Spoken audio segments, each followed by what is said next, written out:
Welcome back, everybody. So we are talking Pride Month now, and we do have on the line Tracy Sheppard. She's the director of Pride TT. Ms. Sheppard, good morning. Good morning, everybody. Ms. Sheppard, well, tell us, how is Pride Month being observed in Trinidad and Tobago? Well, in Trinidad and Tobago, we actually celebrate Pride Month from the 30th of June, so we're actually talking a little early. So our month starts on the 30th of June and ends on the 30th of July. Our calendar of events is going to be released this week, and we're doing a thematic theme of events. So every week we will have a different theme. Our first week we're going to talk about advocacy. Where we start with our silent protests at Parliament, to gain visibility and engage with the media.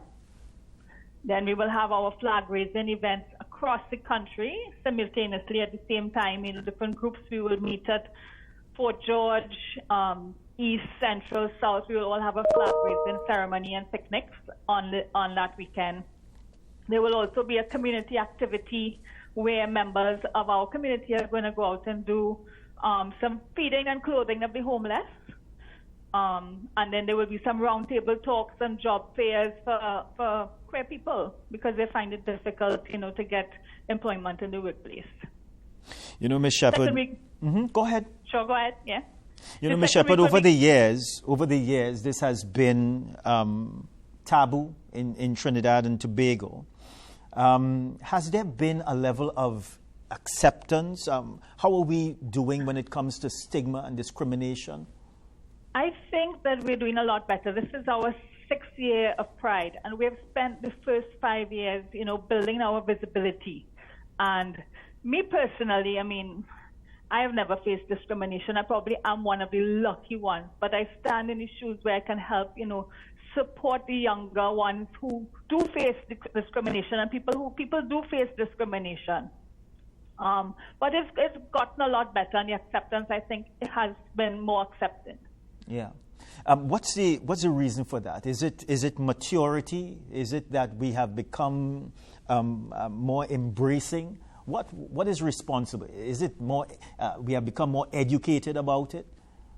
I think it's more love. I guess the work that Pride TT has been doing over the last 5 years in creating the visibility and letting people know that we're just like everybody else. There's nothing different. We're not trying to do anything different. We just want the right to love who we want to love. Yeah. Is there a feeling among the LGBTQ community that they feel much more comfortable to come out? I think they do feel comfortable. We've created a lot of safe spaces for them to come out and be like on our parade day. We will have the presence of the police. We are protected. We just want more equal opportunities. We want to be able to, in the workplace, we want to be accepted in the workplace. We want equal opportunities in our healthcare system, especially for the trans community. Sometimes they're turned away from public healthcare. And we just want equal opportunities across the board.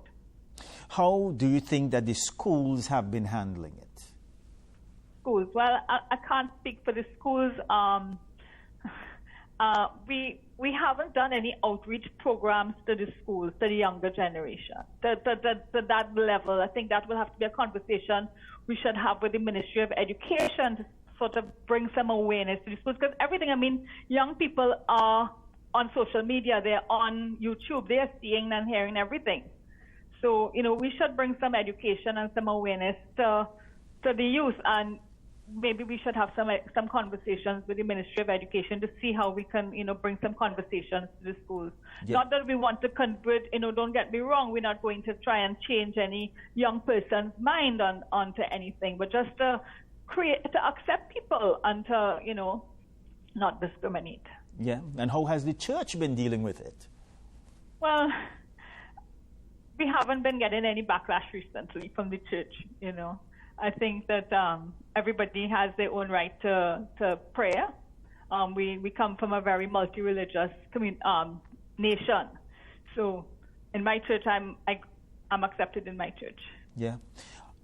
Let me ask this question now. How do parents deal with a situation such as this, because they may not be embracing of it. I've met a lot of people over the years that their parents have put them out the house, Yes. or the parents are angry, and and I tell them, I said, do what your parents tell you. Don't hate your parents.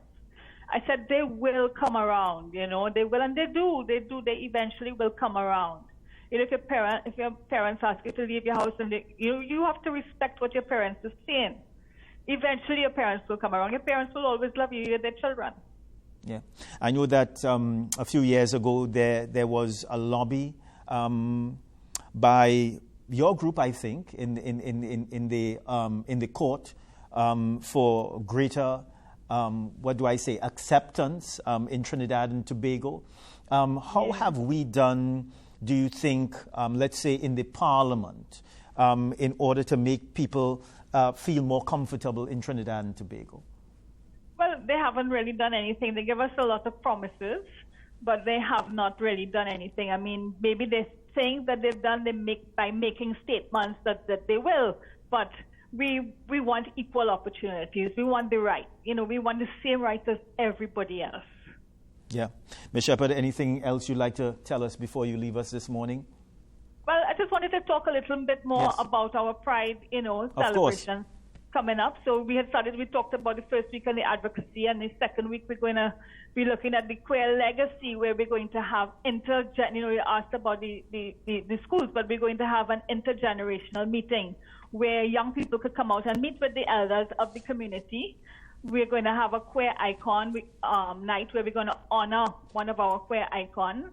We're going to do quilt crafting, because this year we are doing, from memorial, we are doing a quilt of where people can pay tributes to anybody in the community that they have lost over the years, whether it was from murder, suicide, hate crimes, cancer, COVID, old age. We've lost a lot of members, and so we want to pay tribute to them this year with a quilt. So we're asking any member anybody who has a family or friend from the queer community that they've lost and would like to pay tribute, they can submit a 12 by 12 piece of artwork on a fabric that we will stitch together for our quilt, which will be on parade with us on Parade B, July 30th. Yes. Ms. Sheppard, thank you very much for speaking with us this morning. You're welcome. All right, bye for now. So it's time for another break with this traffic update from the Betham